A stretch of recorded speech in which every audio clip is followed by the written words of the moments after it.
तो स्टार्ट करते हैं विद डिफरेंशिएशन। देखिए डिफरेंशिएशन,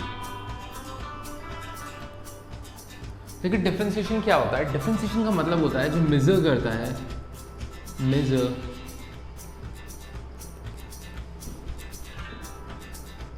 रेट ऑफ चेंज।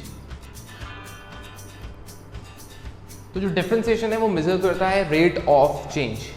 अब रेट ऑफ चेंज का मतलब क्या है इसको समझते हैं, बट इसके लिए सबसे पहले हम समझेंगे चेंज को, then we will go to rate of change. तो चेंज की अगर हम बात कर रहे हैं, चेंज की, जैसे हम एग्जाम्पल के लिए लेते हैं कि हमें एक वैल्यू दी है x1 is equal to 5 centimetre and x2 is equal to 12 centimetre. अगर आपसे कोई पूछता है कि पहले x1 5 सेंटीमीटर था और बाद में x2 और बाद में वो क्या हो गया 12 सेंटीमीटर हो गया, तो चेंज कितने का आया? तो you can find change by using this delta x, x2 minus x1 and this one is like 12 minus 5 is equal to 7 centimetre. So this is the value of delta x and we can say change and this change is about 7 centimetre. But आप समझिए ये जो change हमने निकाला है ये बहुत बड़ा है। अगर हम बात करते हैं एक बहुत ही छोटे चेंज की, फॉर एग्जाम्पल अगर आपको x1 जो दिया था उसकी वैल्यू दी थी 0.00001 और जो आपको x2 की वैल्यू दी है इट इज अबाउट 0.0002। तो यहाँ पे जो आप चेंज देखेंगे, आप यहाँ पे चेंज देखेंगे x2 minus x1, so like 0.00002 minus 0.00001. So here is the change is like 0.0001. So this is the change. जब आपके पास ऐसा चेंज आता है जिसकी वैल्यू बहुत ज़्यादा छोटी होती है, देन हम डेल्टा x का यूज नहीं करते हैं, then we use dx. So now the d represent very small change और डेल्टा कैसे रिप्रेजेंट करता है? लार्ज को। Okay, so that's the difference between the delta and D. पहले ये क्लियर हो चुका होगा। तो जब भी हम डिफरेंशिएशन की बात करते हैं तो वहां पे हम स्मॉल चेंज को देखते हैं, ऐसा चेंज जो हमें लग भी नहीं रहा कि यहाँ पे कोई चेंज देखने को मिल रहा है, तो उस समय हम बात करते हैं किसकी? इस स्मॉल डी की। तो आई होप सो ये टर्म आपको समझ में आ गया होगा, चेंज। फिर नेक्स्ट हम बात करते हैं रेट ऑफ चेंज। अब रेट ऑफ चेंज को समझते हैं। देखिए हमने यहाँ लिखा है suppose to be dy by dx। So here dy by dx इसका मतलब क्या है? What does it mean? So like it means change in y, small change in y and here change in x। So like dy किसे represent कर रहा है? Change in y। dx किसे represent कर रहा है? Change in x। तो दोनों ही चेंज को रिप्रेजेंट कर रहे हैं, बट इसका मतलब क्या हो गया? y में कितना चेंज हो रहा है विद रिस्पेक्ट टू x, क्योंकि नीचे क्या आ रहा है? x आ रहा है। So that means we can write here change in y with respect to x, change in y with respect to change in x। इस चीज को हम यहाँ पे देख रहे हैं और थोड़ा ध्यान से समझिए, जब हम एक क्वांटिटी के चेंज को दूसरी क्वांटिटी के रिस्पेक्ट में देखते हैं इसी को हम रेट ऑफ चेंज कहते हैं। क्लियर हो रही चीज? इसी को हम रेट ऑफ चेंज कहते हैं। अब समझिए इसी रेट ऑफ चेंज से ये जो टर्म आया है हमारा वो आया है डिफरेंशिएशन। दैट मीन्स इसका मतलब क्या हो गया? कितना चेंज y में आ रहा है with respect to x, that represent derivative of y with respect to x, और इसी को हम डिफरेंशिएशन कहते हैं। इसी को हम डिफरेंशिएशन कहते हैं। आई होप सो क्लियर हो रहा होगा। इसका मतलब जब हम एक के चेंज को जो काफी ज्यादा छोटा हो रहा है उस स्मॉल चेंज को देखते हैं with respect to another quantity, so that means it is called differentiation. अब एक चीज समझिए कि लाइक अगर यहाँ पे y की अगर हम बात कर रहे हैं तो y जो होना चाहिए it should be variable, it should be variable, so we can determine the change. Otherwise अगर आपका y जो है it is your constant quantity, like suppose to be अगर आपको y की वैल्यू दी है यार 4, तो 4 में कोई चेंज नहीं आने वाला, इट रिमेन कांस्टेंट। ये एक न्यूमेरिकल नंबर है एंड दैट रिमेन कांस्टेंट। तो इट मीन्स अगर कोई टर्म कांस्टेंट है तो उसके अंदर चेंज की वैल्यू क्या हो जाएगी? 0 हो जाएगी। सो दैट मीन्स अगर हमें y की वैल्यू ये दी है, so like dy by dx, इसकी वैल्यू कितनी हो जाएगी? It is equal to 0 for constant terms. So ये जो हमने अभी पढ़ा है this is the basics of differentiation. और आपको ये समझना है कि लाइक फिजिक्स में जितना डिफरेंशिएशन यूज हो रहा है हम उसी चीज़ को यहाँ पे कंसिडर कर रहे हैं, हम उसे इन डेप्थ नहीं पढ़ेंगे क्योंकि ये मैथ्स का टॉपिक है, ठीक है। तो हम यहाँ पे डिफरेंशिएशन एंड इंटीग्रेशन दोनों को ही कवर करने वाले हैं और उसमें वही चीज़ें देखेंगे जो फिजिक्स के रिगार्डिंग होने वाली है, कौन कौन से फॉर्मूले यूज होते हैं और किस तरह के क्वेश्चन यहाँ पे पूछे जाते हैं आपके एग्जाम पॉइंट ऑफ व्यू से। अब समझते हैं हम कुछ रूल्स डिफरेंशिएशन के और कुछ जो बेसिक आपके डिफरेंशिएशन है वो आपको यहाँ पे दिए हुए हैं, ठीक है। तो इतना ही हमें थोड़ा बहुत डिफरेंशिएशन पढ़ना है फिजिक्स पॉइंट ऑफ व्यू से। इसको करने के बाद आपको काफ़ी हद तक डिफरेंशिएशन क्लियर हो जाएगा और आपके जो बुक के क्वेश्चंस होंगे आप उन्हें सॉल्व कर सकते हैं। देखिए सबसे पहला रूल है हमारा यहाँ पे, let C be the constant. अगर c आपके पास कोई कांस्टेंट है और आपको उसको डिफरेंशिएट करना है तो आपको ध्यान रखना है किसी कांस्टेंट को डिफरेंशिएट करते हैं then it is equal to 0। जैसे मान लीजिए कि आपको एग्जाम्पल के लिए y इज इक्वल टू 4 दिया है and you have to differentiate with respect to x. So like we can write here dy by dx. So here d by dx and y की जगह पे हम क्या पुट कर सकते हैं, 4 पुट कर सकते हैं। और किसी 4 मतलब एक कांस्टेंट टर्म को अगर हम डिफरेंशिएट करते हैं with respect to x then it is equal to 0. So that means यहाँ पे कोई सा भी नंबर क्यों ना हो, अगर कोई कांस्टेंट टर्म यहाँ पे यूज हो रहा है तो उसकी वैल्यू जो होने वाली है it remain 0. Okay, now the next one d by dx cy. So c is here constant, लेकिन इसके साथ y भी आ रहा है। तो इस सिचुएशन में क्या होगा, अगर ऐसा कभी भी आपको डिफरेंशिएशन करना हो तो आपको क्या करना है, इस चीज़ को आप बाहर ले जाइए। तो इसका मतलब कांस्टेंट को बाहर ले जाइए और बाकी को डिफरेंशिएट कर सकते हैं लाइक dy by dx। तो आपको क्या करना है, कांस्टेंट टर्म जो है अगर आपके वेरिएबल के साथ है तो कांस्टेंट को क्या करिए, बाहर ले जाइए और जो वेरिएबल है उसको डिफरेंशिएट कर सकते हैं यहाँ पे। सो this is the second rule. Now the third rule and the most important rule जो बेसिकली पूरे के पूरे क्लास 11th और 12th की फिजिक्स में जो यूज होता है, जो रूल यूज होता है वो सिर्फ ये रूल है, आपको ध्यान रखना है, ठीक है ना। मतलब आपको मोस्टली क्वेश्चंस के अंदर सिर्फ ये देखने को मिलता है like d by dx xn। So that means अगर आपको y की वैल्यू xn गिवन दी है in terms of power, okay. So अब इस सिचुएशन में आपको क्या करना है, आपको सिंपली जो भी आपकी पावर है इसको आगे लिखिए। सो लाइक पावर क्या थी आपके पास n, तो n को आपको आगे लिखना है और पावर में से एक वैल्यू को कम कर लेना है। तो सिंपल इस तरीके से आपको इस रूल को इम्प्लीमेंट करना है।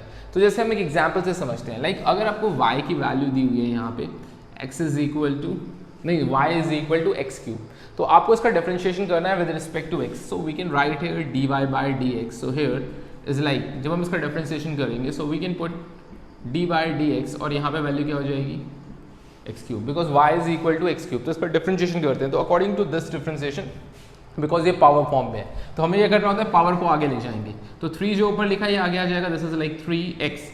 पावर में से क्या करना है, वी हैव टू सबट्रैक्ट कितना, 1। सो like this is like 3 minus 1। So here 3x square. So this is the differentiation of x cube. Clear हो गया है। एक और एग्जाम्पल लेते हैं जैसे आपको एग्जाम्स में देखने को मिलता है, this one is like y is equal to x square plus में 3x and plus में 3. So you have to differentiate this y with respect to x. So इस समय आपको क्या करना है, we can use like dy by dx. Okay. So this one is like dy by dx. तो हम y की जगह सब्स्टिट्यूट कर देंगे उसकी वैल्यू को. So this one is like d by dx. y की जगह इसकी वैल्यू को सब्स्टिट्यूट करेंगे. This one is like x square 3x plus में 3. सो दैट मीन्स इन तीनों में ही x यूज हो रहा है, तो इसका मतलब हमें तीनों को मतलब इन दोनों में x यूज हो रहा है। This one is your constant term because without x है, तो हमें इसे डिफरेंशिएट करना होगा। तो सबसे पहले अगर हम फर्स्ट वाले को डिफरेंशिएट करते हैं, सो लाइक इसके ऊपर जो पावर होगी वो क्या करेगी, आगे आ जाएगी। सो दैट मीन्स 2 आगे आ जाएगा और पावर में से एक कम कर देंगे तो x की पावर कितनी होगी, 1।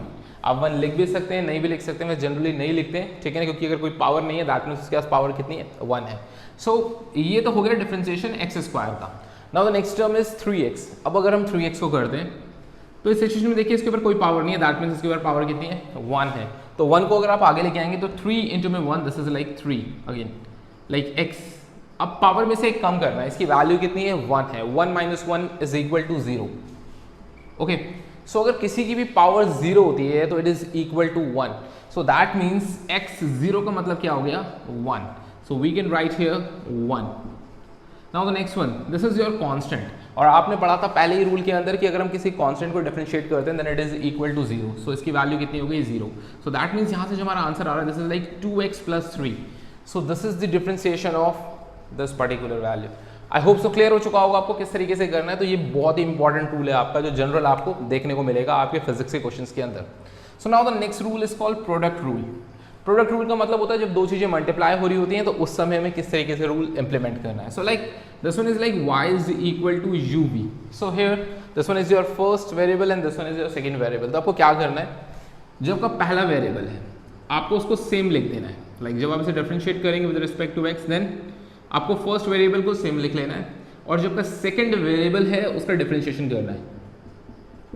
ओके तो आपको डिफरेंशिएशन करना है किसका, सेकंड वेरिएबल का। So like you have to differentiate your second variable. Now second को आपको सेम लिखना है and you have to derivate your first variable. Okay तो आपको क्या करना है, पहले फर्स्ट वाले को सेम लिखना है, दूसरे वाले को डिफरेंशिएट करना है। नाउ सेकंड को आपको सेम लिखना है एंड फर्स्ट वाले का डिफरेंशिएशन करना है। And this rule is called product rule. I hope so clear हो चुका होगा। This rule is called product rule. अब देखिए अभी इसको इंप्लीमेंट भी करेंगे, क्या है किस तरीके से है फॉर्मूले के बाद, बस अभी इस रूल को समझ लीजिए। दूसरा हमें दिया हुआ है क्वोशिएंट रूल, ठीक है ना। तो यहाँ पे हम डिवीजन की बात करते हैं। अगर दो चीज़ें डिवाइड हो रही है तो उस सिचुएशन पे हम इस क्वोशिएंट रूल का यूज़ करते हैं। So like u divided by v। So here अगर हम इसे डिफरेंशिएट करते हैं तो हमें क्या करना है, this one is your numerator and this one is your denominator. Okay तो हम इसे न्यूमरेटर एंड डिनोमिनेटर के टर्म्स में ही करते हैं। तो सबसे पहले आपको क्या करना है, आपको जो डिनोमिनेटर है उसको सेम लिखना है। सो हियर इज योर डिनोमिनेटर और आपका जो न्यूमरेटर है उसको आपको डिफरेंशिएट करना है। ओके लाइक डिनोमिनेटर को सेम लिखना है, ऊपर लिखना है एंड उसके बाद न्यूमरेटर को क्या करना है, यहाँ पे डिफरेंशिएट करना है। माइनस, फिर माइनस के बाद आपको क्या करना है, आपका जो यहाँ पे न्यूमरेटर है उसको सेम लिखिए और now you can differentiate your denominator. Okay और जो नीचे आपका डिनोमिनेटर था उसका क्या कर दीजिए, स्क्वायर कर दीजिए, उसके डिनोमिनेटर का स्क्वायर कर दीजिए। This rule is called quotient rule. तो इसको प्रोडक्ट रूल कहते हैं। जब दो चीज़ें मल्टीप्लाई हो रही थे then we can use this product rule and in terms of division we can use this quotient rule. अब देखिए कुछ और आपको फॉर्मूले दिए हुए हैं, लाइक कुछ आपको रूल्स दिए हुए हैं कि किस तरीके से आपको डिफरेंशिएशन को करना है। ओके यहाँ पे अभी हम लॉगरिथम, एक्सपोनेंट, इन सब के बारे में बात नहीं करेंगे, बस हम जस्ट फॉर्मूले रीड कर रहे हैं कि क्या है। देखिए तो लाइक लिखा हुआ है d by d x log e x. Okay तो लॉग ई एक्स का अगर आप डिफरेंशिएशन करते हैं so that is equal to 1 by x. तो अगर आपको लॉग ई एक्स कहीं लिखा हुआ मिल रहा है और आपको उसका डिफरेंशिएशन करना है then it is equal to 1 by x. For e x का क्या होता है, ई एक्स ही होता है डिफरेंशिएशन। साइन एक्स का डिफरेंशिएशन होता है कॉस एक्स। अगर आप साइन एक्स का डिफरेंशिएशन करते हैं it is equal to cos x. Cos x का डिफरेंशिएशन करते हैं it is equal to minus sine x. Tan x का डिफरेंशिएशन करते हैं it is equal to sec square x.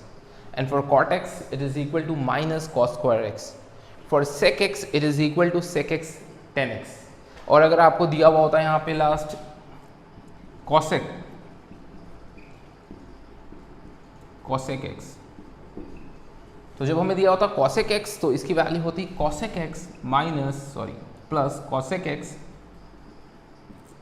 and this one is like cot x.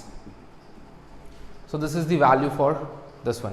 तो like ये हमारे पास जो है कुछ डिफरेंशिएशन के टर्म्स आपको यहाँ पे दिए हुए हैं जो आपको ध्यान रखने हैं। ओके सो अब आते हैं हम हमारे प्रोडक्ट रूल की तरफ और यहाँ से कुछ टर्म्स का यूज़ करेंगे और यहाँ समझने की कोशिश करेंगे, ठीक है। लाइक मान लीजिए आपको एक एक्सप्रेशन दिया है like y is equal to sine x cos x. So like आपको ये टर्म दिया है sine x cos x and you have to differentiate this with respect to x. So like consider this one as first and this one is second. Okay so like आपको ये दोनों multiply हो रहे हैं and we have to find and we have to use this product rule और यहाँ पे हमें डिफरेंशिएट करना है इसे। तो इस सिचुएशन में हम क्या करेंगे, this one is like same dy by dx. okay so like according to their product rule हमें क्या करना होता है, देखिए फर्स्ट वाले को सेम लिखिए। so like you have to write here sin x, you have to write here sin x. Second वाले को डिफरेंशिएट करिए। Okay this one is your first, this one is your second, so you have to differentiate your second quantity, that means d cos x by d x. Okay so like now next one plus, so we can write here plus. Now the second quantity remain same, so that means जो आपको second quantity दी है cos x, you have to right in same way cos x. और जो आपके पास first quantity है that means sine x, इसको डिफरेंशिएट करिए। So we can write here d by d x and this one is sine x. Clear किस तरीके से आपको करना है इसे डिफरेंशिएट। तो आपने यहाँ पे लास्ट में क्या कर दिया है, साइन एक्स यहाँ पे यूज हो गया है। अब इसे डिफरेंशिएट करने के बाद क्या होगा, this is like d y by d x. Sine x आपको सेम लिख देना है अब देखिए cos x का अगर आप डिफरेंशिएशन करते हैं तो उसकी वैल्यू कितनी होती है माइनस साइन एक्स, तो इसका मतलब माइनस में आगे लिख देता हूँ and this one is like sine x okay. फिर नाउ प्लस cos x को सेम लिखना है, so we can write here cos x, और sin x का अगर हम डिफरेंशिएशन करते हैं तो ये cos x के इक्वल होता है, so we can write here cos x okay. तो अब यहाँ पे आप देखेंगे लाइक साइन एक्स इंटू में साइन एक्स, तो कितना हो गया साइन एक्स स्क्वायर, और आगे नेगेटिव का साइन तो minus sine square x, cos x and cos x कितना हो गया cos square x okay. So this is the differentiation of sine x into में cos x, clear. Now the next one is the quotient rule. जैसा जैसा आपको बोला है आपको रूल्स को उसी तरीके से फॉलो करना है। जैसे आपको दिया हुआ है यहाँ पे y is equal to sine x और नीचे दिया हुआ है आपके पास cos x, and now you have to use this quotient rule. तो क्वोशिएंट रूल के अकॉर्डिंग क्या है, ऊपर वाला न्यूमरेटर नीचे वाला डिनोमिनेटर, सो आपको इस रूल के अकॉर्डिंग इस चीज़ को करना है। तो सबसे पहले हम क्या करते हैं, यहाँ पे लिखते हैं dy by d x. Now सबसे पहले आपको जो आपका डिनोमिनेटर था उसको सेम लिख लीजिए, तो डिनोमिनेटर कितना है cos x, so we can write here cos x।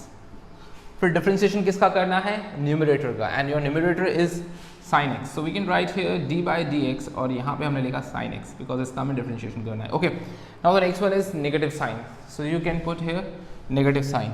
u का मतलब क्या है आपके पास, न्यूमरेटर को सेम लिखिए डिनोमिनेटर का डिफरेंशिएशन करिए।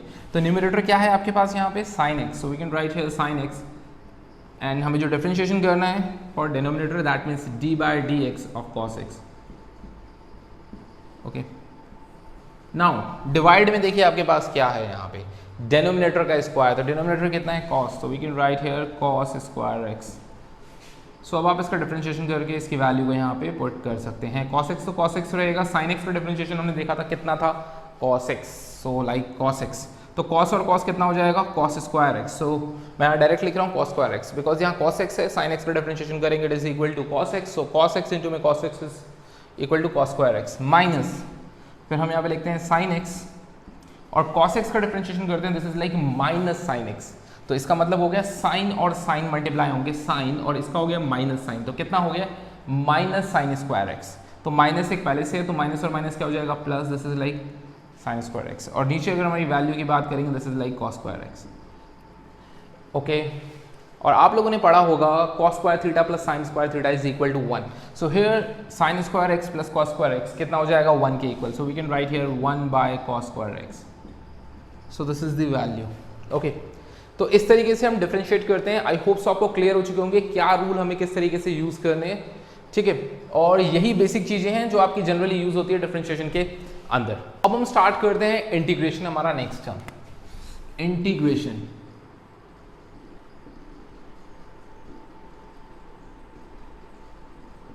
देखिए इंटीग्रेशन को समझने से पहले जो हमने पीछे पढ़ा है डिफरेंशिएशन, उसको थोड़ा सा हम और समझते हैं। देखिए जब हम डिफरेंशिएशन की बात करते थे तो उस सिचुएशन पे, जब हम डिफरेंशिएशन की बात करते थे तो उस सिचुएशन पे हम क्या करते थे, हमें वैल्यू गिवन दी होती थी and we have to find the rate. Differentiation के अंदर हम क्या करते थे, हमें वैल्यू गिवन दी होती थी and we have to find the rate, but in integration हमें रेट गिवन दिया है and we have to find the value. So आप देखेंगे ये दोनों एक दूसरे के बिल्कुल अपोजिट है। डिफरेंशिएशन के अंदर क्या कर रहे थे, हम वैल्यू को रेट में कन्वर्ट कर रहे थे, और यहाँ पे हम क्या देख रहे हैं, रेट को वैल्यू में कन्वर्ट करने की कोशिश कर रहे हैं। So that is the difference between the integration and differentiation. तो इसीलिए हम कहते हैं कि डिफरेंशिएशन का जो है अपोजिट उसको इंटीग्रेशन कहा जाता है। It means reverse of differentiation, reverse of differentiation is called integration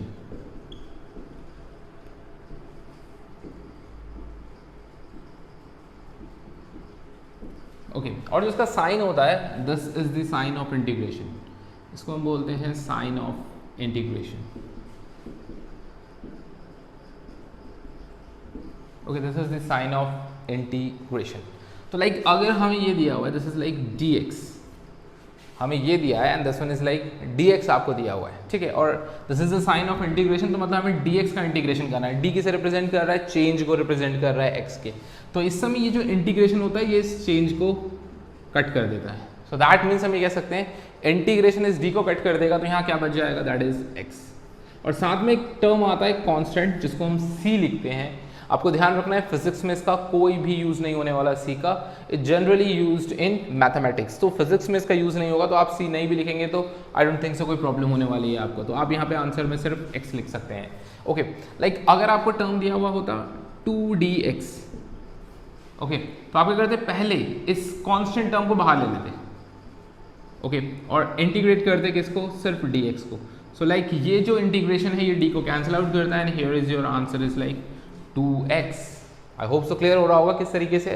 तो ये आपका जो आंसर आ गया ये 2x आ चुका है यहाँ पे, और ये हमने इंटीग्रेशन किया है 2dx का। अब जब हम इंटीग्रेशन की बात करते हैं तो इंटीग्रेशन भी जो है आपका ये दो पार्ट्स में डिवाइड होता है। एक को हम बोलते हैं इनडेफिनिट और सेकंड को हम बोलते हैं डेफिनेट इंटीग्रेशन।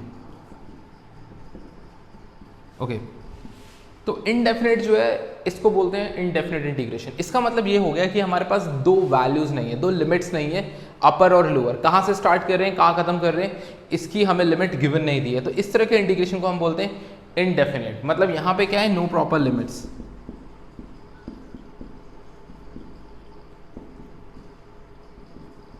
लेकिन जब हम डेफिनेट की बात करते हैं तो यहां पे होती हैं दो लिमिट्स, इन between two significant limits.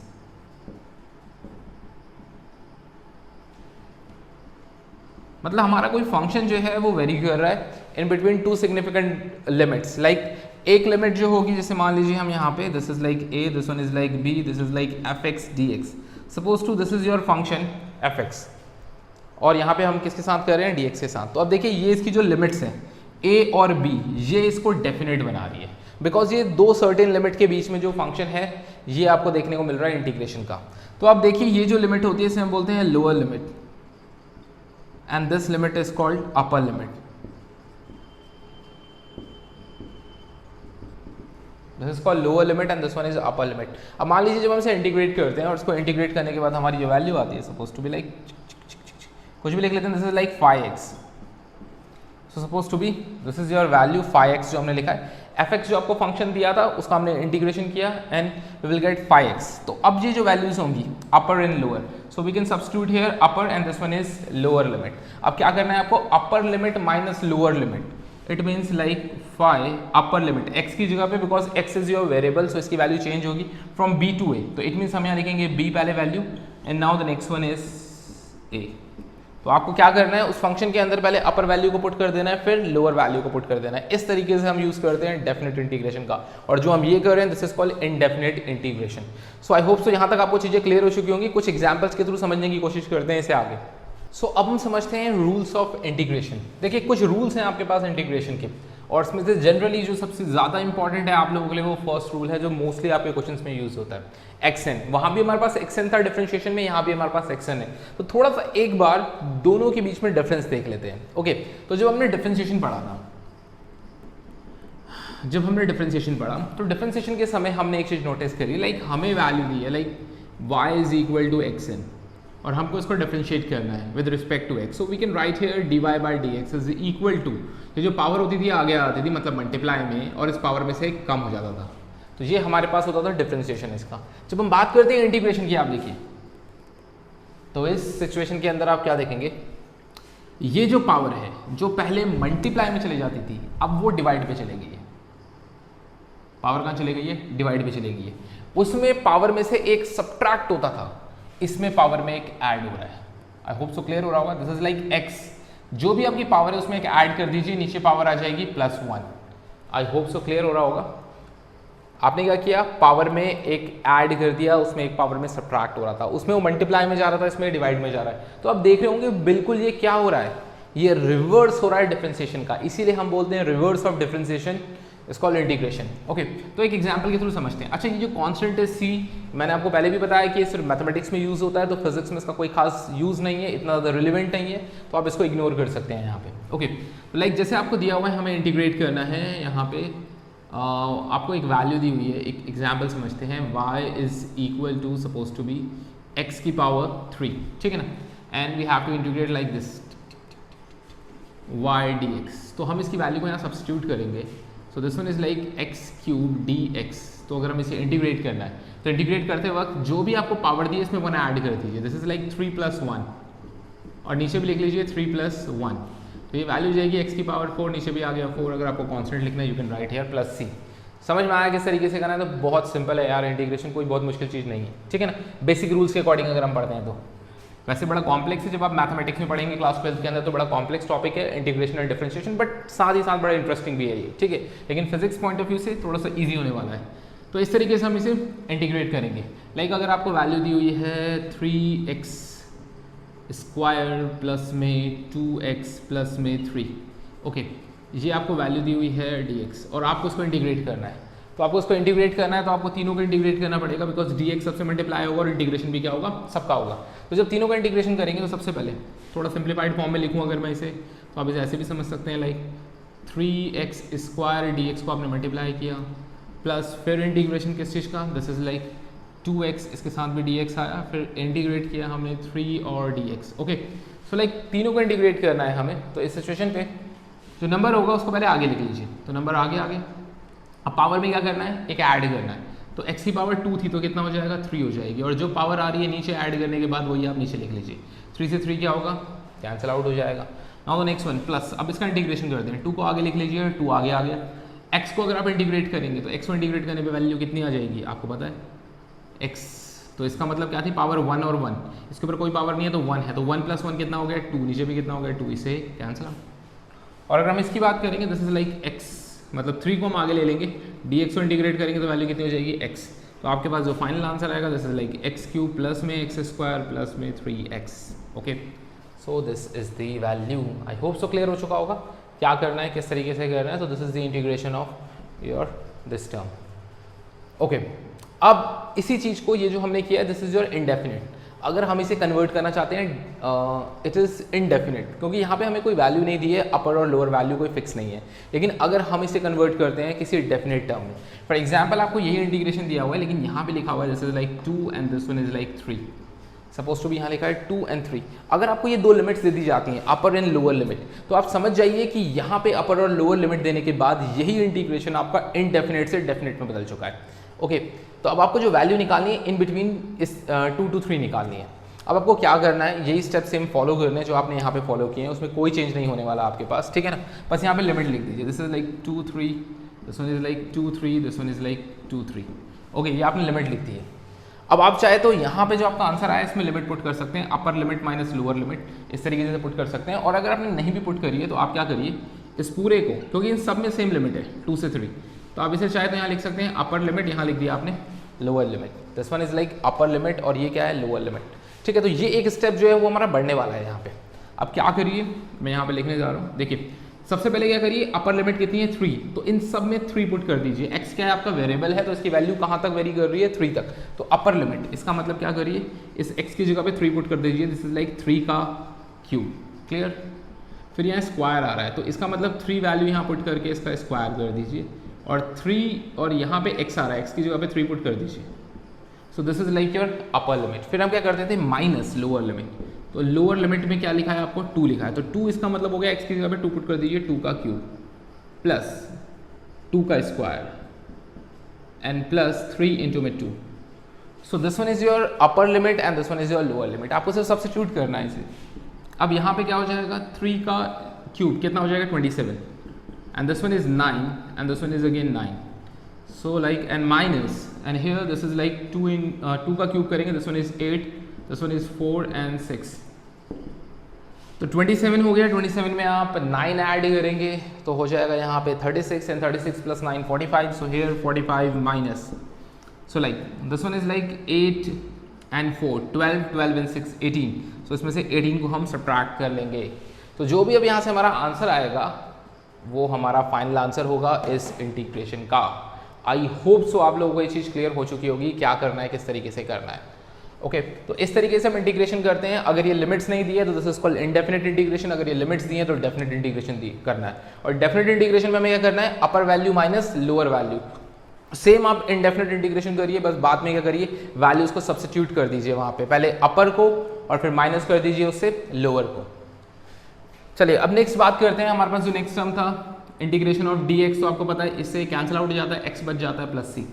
cos x का अगर आप इंटीग्रेशन करते हैं तो sin x आएगा, वहाँ पे अगर आपको याद है तो sin x का क्या हो जाता था, cos x हो जाता था। ओके, तो अब यहाँ पे sin x का कितना हो जाएगा, minus cos x। Okay, sec square x का होता है minus 10x, cos square x का होता है minus cot x, sec x 10x का होता है sec x प्लस c, और cosec x cot x का कितना होता है, minus cosec x plus c। तो इस तरीके से कुछ बेसिक फॉर्मूले हैं जो आपके इंटीग्रेशन में यूज होते हैं, तो आप इस इंटीग्रेशन को जरूर ट्राई करिए घर पे, और स्पेशली इन फॉर्मूलों को जो हमने डेफिनेट और इनडेफिनेट में किया है इसके ऊपर आप क्वेश्चंस ट्राई करिए, आपके लिए बहुत ज़्यादा ईजी होने वाला है। बाकी जो आपका डिफरेंशिएशन और इंटीग्रेशन के ऊपर ऐसे क्वेश्चंस बिल्कुल नहीं आते हैं, ये रूल्स हैं जिसको हम यूज़ करते हैं फंडामेंटली फिजिक्स के अंदर। तो किस तरह के क्वेश्चंस पूछे जाएंगे, वो वेलोसिटी पे आ सकते हैं, एक्सेलरेशन पे क्वेश्चन आ सकते हैं, वो हम क्वेश्चंस आपको आगे की क्लासेस में करने वाले हैं। बट जो हम आगे की क्लासेस में करेंगे उससे पहले आपको डिफरेंशिएशन और इंटीग्रेशन का पूरा बेसिक आ जाना चाहिए, कौन सा रूल किस तरीके से इंप्लीमेंट होने वाला है, तभी आप आगे की चीज़ों को समझ पाएंगे अच्छे से।